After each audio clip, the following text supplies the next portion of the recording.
Morning students. இன்றைக்கி இந்த வீடியோவில் நம்ம என்ன பார்க்க போகிறோம் அப்படின்னா, கோஆப்ரேட்டிவ் ஆர்கனைசேஷன் அப்படிங்கிற லெசனில் கோஆப்ரேட்டிவோட ஃபியூச்சர்ஸ் பார்க்க போகிறோம். ஸோ லாஸ்ட் வீடியோவில் நம்ம என்ன பார்த்தோம் அப்படின்னா, கோஆப்ரேட்டிவ் ஆர்கனைசேஷனாக என்ன மீனிங், ஓகே, அதனுடைய definitions, then principles of cooperations அப்படிங்கிறது ஒரு யூடியூப் லிங்க் அனுப்பியிருந்தேன். அந்த மேம் வந்து உங்களுக்கு கிளியராக உங்களுக்கு எக்ஸ்பிளைன் பண்ணியிருப்பாங்க. ஸோ இப்போ நம்ம யூனிட் 2ல் ஃபார்ம்ஸ் ஆஃப் பிஸ்னஸ் ஆர்கனைசேஷனில் கோஆப்ரேட்டிவ் ஆர்கனைசேஷன் பார்த்துட்ருக்கோம். சாப்டர் 7 பார்த்துட்ருக்கோம். ஸோ கோஆப்ரேட்டிவ் பிஸ்னஸ் ஆர்கனைசேஷன் அப்படிங்கிறது வந்து என்ன அப்படின்னா, it is a form of business organisation which is owned and controlled by the people who use its product, supplies or services. அதாவது இந்த cooperative organisation அப்படிங்கிறது வந்து இவங்களுடைய இது ஒரு பிஸ்னஸ் டைப்ஸ் ஆஃப் ஆர்கனைசேஷனாக இவங்களுடைய ப்ராடக்ட் அண்ட் குட்ஸ் அப்படிங்கிறது வந்து சேவை வந்து சர்வீசஸ் வந்து யார் வந்து யூஸ் பண்ணுறாங்களோ அவங்க மெம்பர்ஸ்க்கு சொந்தமான ஒரு ஆர்கனைசேஷன் தான் இந்த கோஆப்ரேட்டிவ் ஆர்கனைசேஷன். ஓகேவா? ஸோ நெக்ஸ்ட் இதில் நம்ம என்ன பார்த்தோம் அப்படிங்கிறது வந்து குறிப்பிட்ட அந்த இதில் சேர்கிற மெம்பர்ஸ் அண்ட் மெம்பர்ஸ்க்காகவே அவங்களாகவே சேர்ந்து வாலண்டரியாக நடத்துகிற ஒரு ஆர்கனைசேஷன் தான் cooperative organisation. So full and full வந்து கோஆப்ரேட்டிவ் ஆர்கனைசேஷன் அப்படிங்கிறது சர்வீஸ் மோட்டிவோடு இருக்கும். இதனுடைய உறுப்பினர்களுக்காக தாங்களாகவே இணைந்து நடத்தப்படும் ஒரு வணிக அமைப்புன்னு தமிழில் சொல்கிறோம். அதாவது இதில் ஜாயின் பண்ணுற மெம்பர்ஸ் அவங்களாகவே சேர்ந்து வாலண்டரியாக சேர்ந்து நடத்தக்கூடிய ஒரு ஆர்கனைசேஷன் தான் கோஆப்ரேட்டிவ் ஆர்கனைசேஷன் அப்படின்னு சொல்லி சொல்கிறோம். ஸோ இதில் வந்து ப்ராஃபிட்டை விட சர்வீஸ் தான் மோர் இம்பார்ட்டன்ஸ் கொடுக்குறாங்க. ஓகேவா? தென் நெக்ஸ்ட்டு என்ன பார்த்தோம், இதில் வந்து ஒரு 1844 இங்கிலாண்டில் 28 வீவர்ஸ் ஃபஸ்ட்டு கோஆப்ரேட்டிவ் சொசைட்டியை ஸ்டார்ட் பண்ணாங்க அப்படின்னு சொல்லி பார்த்தோம். தென் இதனுடைய டெஃபனிஷன் அப்படிங்கிறது பார்த்தோம். கோஆப்ரேட்டிவ் சொசைட்டியோட டெஃபனிஷன்ஸ் வந்து H Halvert, then sir Horace Plunkett அப்படிங்கிற ஒரு டெஃபனிஷன் சொன்னது பார்த்தோம். தென் பிரின்சிபல்ஸ் ஆஃப் கோஆப்ரேஷனில் voluntary and open membership, democratic member control, members economic participation, autonomy and independences, education, training and information, cooperative among cooperatives, concern for community அப்படின்னு சொல்லி பார்த்தோம். Then next நம்ம பார்க்க போகிறது இதனுடைய ஃபீச்சர்ஸ். ஓகேவா?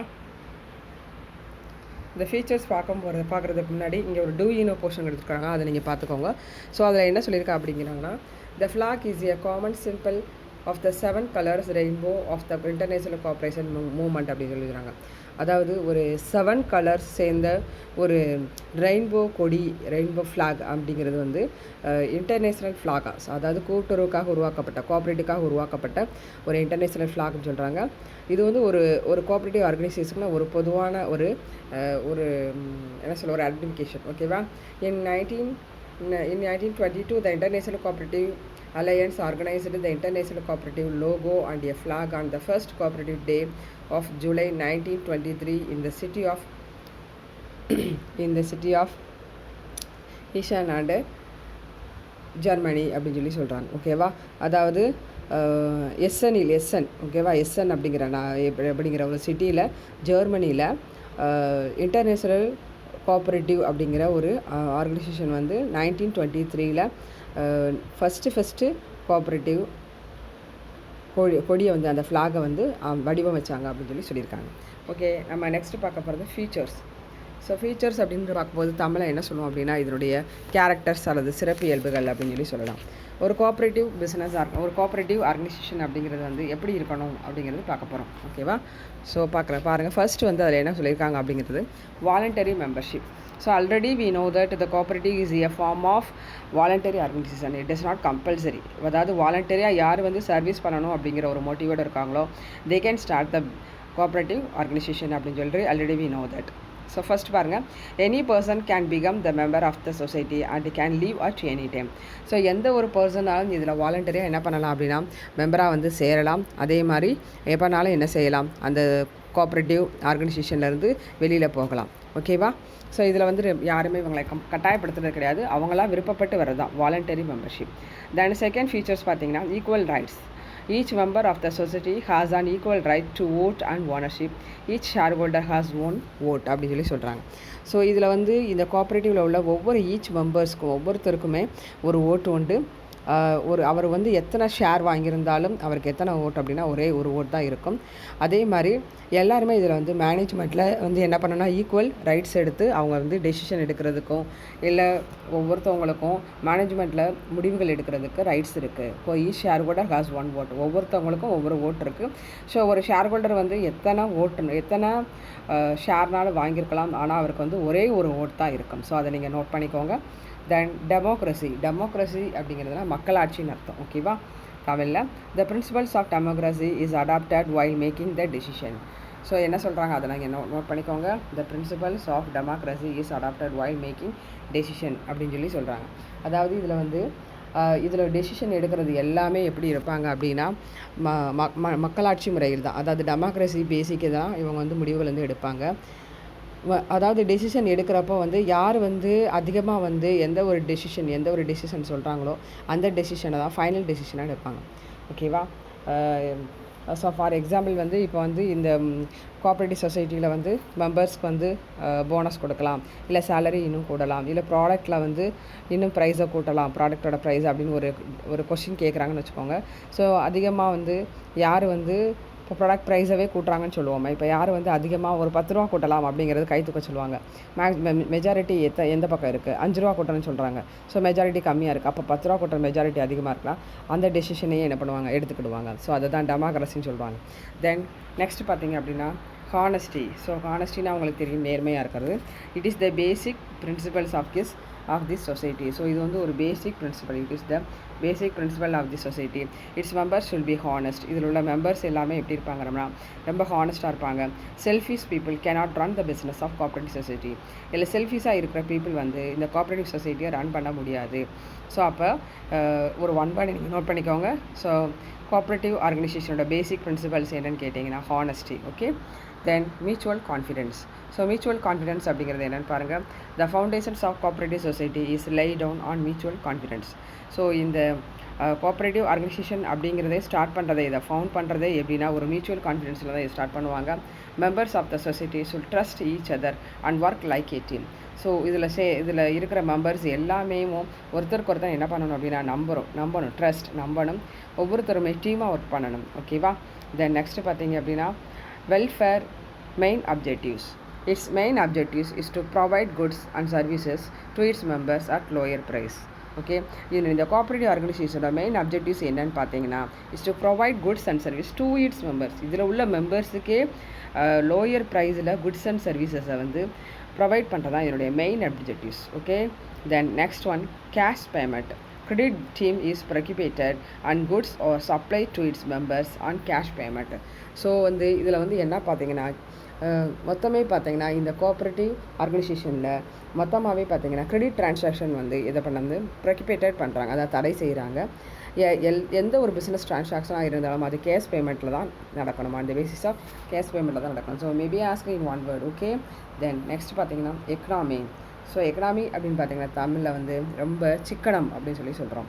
த member of the society should act upon the principles of economic. இதில் உள்ள மெம்பர்ஸ் எல்லாமே எப்படி வந்து அவங்களுடைய ஆக்டிவிட்டீஸ் இருக்கணும் அப்படின்னா பிரின்சிபல்ஸ் ஆஃப் எக்கனாமிக் அவங்க சொல்கிற வந்து நடைமுறைகளை ஃபாலோ பண்ணி ரொம்ப சிக்கனமாக தான் இருக்கணும். ஓகேவா. They should not misuse capital of the society and always keep in view best interest of the society. அவங்க வந்து என்ன பண்ணக்கூடாதுன்னா இந்த கோஆப்ரேட்டிவ் ஆர்கனைசேஷன் உள்ள கேபிட்டலை மிஸ்யூஸ் பண்ணக்கூடாது. ஓகேவா. சொசைட்டிக்காக அவங்க வந்து மிஸ்யூஸ் பண்ணக்கூடாது. And always keep in view best interest of the society. எப்பயுமே வந்து அவங்க வந்து கோஆப்ரேட்டிவ் ஆர்கனைசேஷனோட பெஸ்ட்டு அதாவது என்ன செய்யணும் நன்மைக்காக மட்டுமே அவங்க வந்து பாடுபடணும் அப்படின்னு சொல்கிறாங்க. ஸோ இதில் வந்து செல்ஃபிஸ் வந்து இருக்கவே கூடாது. ஓகே. தென் நெக்ஸ்ட் பார்த்தீங்க அப்படின்னா டிஸ்ட்ரிபியூஷன் ஆஃப் ப்ராஃபிட். ஸோ இதில் உள்ள ப்ராஃபிட்டை வந்து எப்படி ஷேர் பண்ணிக்கிறாங்க மெம்பர்ஸ் வந்து அப்படின்னு பார்க்க போகிறோம். The profit can be distributed among the members according to cooperative act. So underline the sentence. So maybe ask in one word. So இந்த கோஆப்ரேட்டிவ் ஆர்கனைசேஷனில் ப்ராஃபிட்டை பார்த்தீங்கன்னா எப்படி டிஸ்ட்ரிபியூட் பண்ணிக்கிறாங்க அப்படின்னா மெம்பர்ஸ் அக்கார்டிங் கோஆப்ரேட்டிவ் ஆக்ட் படி தான் இவங்க என்ன பண்ணிக்கிறாங்க அப்படின்னா வந்து ப்ராஃபிட்டை வந்து ஷேர் பண்ணிக்கிறாங்க. 1/4 of the profit can be kept in reserve. So இதை வந்து ஒன் வேலை கேட்பாங்க. 1/4 ஆஃப் த ப்ராஃபிட் வந்து ரிசர்வ்க்காக கெப்ட் பண்ணிக்கிறாங்க. Then 10% of the profit can be used for providing facilities to the members. So அதில் 10% ப்ராஃபிட்டை வந்து மெம்பர்ஸ்க்காக என்ன பண்ணிக்கிறாங்க, செலவழிச்சுக்கிறாங்க. ஸோ நல்லா புரிஞ்சுக்கோங்க. ஸோ ப்ராஃபிட்டோட கோஆப்ரேட்டிவ் ஆர்கனைசேஷனோட ப்ராஃபிட்டை வந்து எப்படி ஷேர் பண்ணிக்கிறாங்க, அக்கார்டிங் டு கோஆப்ரேட்டிவ் ஆக்ட் படி ப்ராஃபிட்டை வந்து ஷேர் பண்ணிக்கிடுவாங்க. 1/4 வந்து ரிசர்வ் வச்சுக்கிடுவாங்க. 10% ஆஃப் த ப்ராஃபிட் வந்து அதாவது ப்ராஃபிட்டில் 10% என்ன பண்ணுவாங்கன்னா மெம்பர்ஸ்க்கு ப்ரொவைட் பண்ணிடுவாங்க. ஓகே, தென் நெக்ஸ்ட் பாருங்கள், செல்ஃப் சர்வீஸ் அப்படின்னு சொல்கிறாங்க. ஓகே, செல்ஃப் சர்வீஸ் அப்படின்னா என்ன அர்த்தம், சுய சேவை அப்படின்னு தமிழில் சொல்கிறாங்க. All the business activities are conducted by the members themselves. All are the owner and all are the consumer. So self-service rule is employed in the organization. அதாவது என்ன அர்த்தம் அப்படின்னா, இந்த கோஆப்ரேட்டிவ் ஆர்கனைசேஷனில் உள்ள அந்த ஆக்டிவிட்டீஸ் வந்து எல்லாருமே என்னென்னா அதில் உள்ள மெம்பர்ஸ் வந்து தொடர்ந்து வாட்ச் பண்ணுறாங்க. ஸோ இப்போ all R the owners and all R the consumer அப்படின்னு சொல்கிறாங்க. இதில் வந்து எல்லாருமே ஓனரும் எல்லாருமே கன்சியூமரும் கூட தான். ஏன்னா மெம்பர்ஸ் தான் ஓனர், மெம்பர்ஸ் தான் கன்சியூமர். ஏன்னா அவங்களுக்கு அந்த கோஆப்ரேட்டிவ் ஆர்கனைசேஷனில் தயாரிக்கப்பட்ட ப்ராடக்ட்டை தான் அவங்க வந்து வாங்கிக்கிறாங்க. ஸோ செல்ஃப் சர்வீஸ், அதாவது தனக்குத்தானே சர்வீஸ் பண்ணிக்கிறது அப்படிங்கிறது வந்து இதில் வந்து self service rule is employed in the organisation அப்படின்னு சொல்கிறாங்க. ஓகே, தென் நெக்ஸ்ட் நம்ம பார்க்க போகிறது என்ன அப்படின்னு பார்த்தீங்கன்னா, இந்த அட்வான்டேஜஸ் ஆஃப் கோஆப்ரேட்டிவ் ஆர்கனைசேஷன். இதில் வந்து என்னென்ன அட்வான்டேஜஸ் இருக்குது அப்படின்னு சொல்கிறாங்க. ஸோ அட்வான்டேஜஸ் அப்படின்னு பார்க்குறப்போ இதில் வந்து நமக்கு மொத்தம் எவ்வளோ இருக்குது அப்படின்னு பார்த்தீங்க அப்படின்னா ஒரு 12 அட்வான்டேஜஸ் இருக்குது. ஸோ நம்ம வந்து ஒரு 6 அட்வான்டேஜஸ் பார்த்து முடிச்சிடலாம். ஃபர்ஸ்ட் ஒன் பார்த்தீங்கன்னா வாலண்டரி ஆர்கனைசேஷன். ஸோ கோஆப்ரேட்டிவ் ஆர்கனைசேஷனாலே already we know that voluntary membership ஃபீச்சர்ஸில் பார்த்தோம். வாலண்டரி ஆர்கனைசேஷன் தான் ஒரு மெம்பர் வந்து of cooperative society is open to all. So ஒரு கோஆப்ரேட்டிவ் ஆர்கனைசேஷனில் எனிபடி கேன் அட்மிட் யாருனாலும் இதில் வந்து மெம்பர்ஸ் ஆகிக்கலாம். Any person with common interest can become a member. யாருக்கு வந்து இன்ட்ரெஸ்ட் இருக்கோ, ஆர்வம் இருக்கோ, அவங்க வந்து இதில் வந்து மெம்பர் ஆகலாம். த membership fee is kept low so that every one would be able to join and benefit from cooperative societies. So இதில் வந்து பார்த்திங்க அப்படின்னா மெம்பர்ஷிப் ஃபீஸ் அப்படிங்கிறதுல வந்து ரொம்ப கம்மியாக இருக்கிறதால யாருனாலும் இதில் என்ன பண்ணலாம் அப்படின்னா இந்த கோஆப்ரேட்டிவ் சொசைட்டியில் ஜாயின் பண்ணி அவங்க பெனிஃபிட்டை எடுத்துக்கலாம், பெனிஃபிட் பெற்றுக்கொள்ளலாம் சொல்லலாம். At the same time, any member who wants to leave the society is free to do so. There are no entry or exit barriers. அதே மாதிரி பார்த்தீங்கன்னா எந்த நேரத்தினாலும் ஒரு மெம்பர் வந்து என்ன பண்ணலாம், இந்த சொசைட்டியை விட்டு, இந்த கோஆப்ரேட்டிவ் சொசைட்டி வெளியில் போகலாம். எந்த ஒரு தடைகளும் இல்லை. பேரியர்ஸ் அப்படின்னா என்ன அர்த்தம், தடைகளும் இல்லை. ஸோ யாருனாலும் மெம்பராக ஜாயின் பண்ணலாம், யாருனாலும் மெம்பராக என்ன செய்யலாம், வெளியில் போகலாம். தென் நெக்ஸ்ட் பார்த்தீங்கன்னா ஈஸி ஃபார்மேஷன். ஸோ இந்த கோஆப்ரேட்டிவ் சொசைட்டியை ஆரம்பிக்கிறது அப்படின்னு பார்த்தீங்கன்னா ரொம்ப ஈஸி தான். கவர்மெண்ட் ரூல்ஸ் அப்படிங்கிறது வந்து நிறையா கிடையாது. பாருங்கள், cooperatives can be formed much easily when compared to a company. So ஒரு ஜாயின்ட் ஸ்டாக் கம்பெனியோட கம்பேர் பண்ணுறப்போ ஒரு கோஆப்ரேட்டிவ் கம்பெனி ஆர்கனைசேஷனை ஆரம்பிக்கிறது, ஸ்டார்ட் பண்ணுறதுங்கிறது ரொம்ப ஈஸி தான். எனி 25 மெம்பர்ஸ், ஸோ ஒன் வேலை கேட்பாங்க, underline, any 25 members who have attained majority can join together for forming cooperative society by observing simple legal formalities.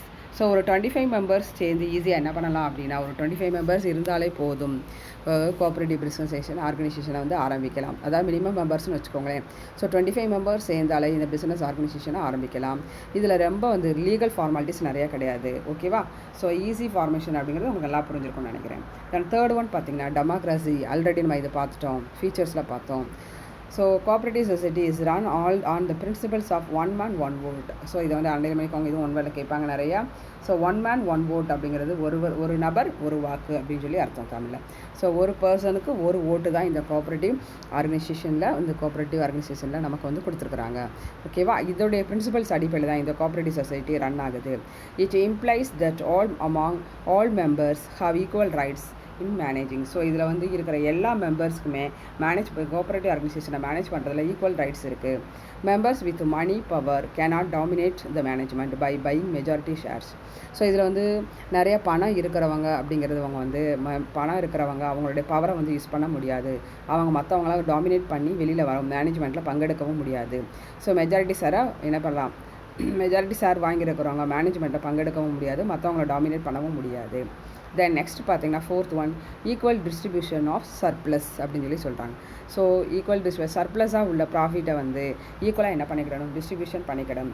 Already நம்ம பார்த்தோம் ஃபீச்சர்ஸில் ப்ராஃபிட்டை வந்து எப்படி ஷேர் பண்ணிக்கிறோம் அப்படின்னா 1/4 வந்து ரிசர்வாக வச்சுருக்கணும். 10% ஆஃப் த ப்ராஃபிட் வந்து மெம்பர்ஸ்க்கு ப்ரொவைட் பண்ணணும்னு சொல்லி பார்த்தோம். The surplus generated by the cooperative societies is distributed in an equitable manner among members. So சர்ப்ளஸாக ஏதாவது, அதாவது சர்ப்ளஸ்னால் உங்களுக்கு தெரியும் உபரி, சர்ப்ளஸாக ஏதாவது அசட்ஸ் இருந்தது அப்படின்னா அதை வந்து மெம்பர்ஸ் வந்து எப்படி பண்ணிக்கிடணும், ஈக்குவலாக அவங்களுக்குலாம் share பண்ணிக்கிடணும். therefore all the members of the cooperative society is benefited. So அதனால் வந்து இதில் உள்ள எல்லா மெம்பர்ஸுமே என்ன ஆகுறாங்க அப்படின்னா பெனிஃபிட் அடைகிறாங்க.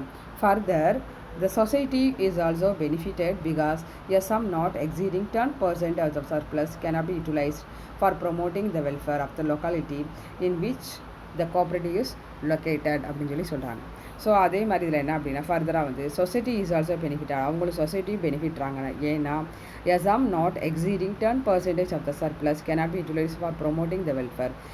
ப்ராஃபிட்டில் ஆல்ரெடி நம்ம பார்த்துருக்கோம் 10% ஆஃப் த மெம்பர்ஸ்க்கு வந்து என்ன பண்ணுறாங்க, சப்ளை பண்ணுறாங்க, can be utilised for promoting the welfare. So அது 10% மட்டும்தான் மெம்பர்ஸோட வெல்ஃபேருக்காகவும் கோஆப்ரேட்டிவோட வெல்ஃபேருக்காகவும் யூஸ் பண்ணுறாங்க. ஸோ அப்படின்னு பார்க்குறப்போ நம்ம வந்து இதில் வந்து சொசைட்டிக்கும் இது ரொம்ப பெனிஃபிட் கிடைக்குது இந்த கோஆப்ரேட்டிவ் ஆர்கனைசேஷனால் அப்படின்னு சொல்லி சொல்கிறாங்க. Then fifth one பார்த்தீங்கன்னா limited liability. The liability of the members is a cooperative society is limited. நல்லா பார்த்துக்கோங்க, இது ஒன் வேலை கேட்பாங்க. So liability of the members அப்படின்னு பார்த்தீங்கன்னா கோஆப்ரேட்டிவ் ஆர்கனைசேஷனில் லிமிட்டடாக தான் இருக்கும். ஸோ லிமிட்டட்னா உங்களுக்கு தெரியும், லிமிட்டட் liability அப்படின்னா அவங்களுடைய ஓன் ப்ராப்பர்ட்டியை சேல் பண்ணி இந்த கோஆப்ரேட்டிவ் ஆர்கனைசேஷனோட டெப்டை கடனை வந்து அடைக்கணும்னு அவசியம் இல்லை. ஓகே, தென் நெக்ஸ்ட் பார்த்தீங்கன்னா they cannot be personally held liable for the debt of the society. அதை தான் இங்கே சொல்லியிருக்கிறாங்க, அவங்களுடைய பர்சனல் ப்ராப்பர்ட்டியை சேல்ஸ் பண்ணி இந்த சொசைட்டியோட கடனை அடைக்கணும்னு அவசியம் இல்லை. ஸோ அதுதான் limited liability. Then sixth one பார்த்தீங்கன்னா செப்பரேட் லீகல் என்டைட்டி.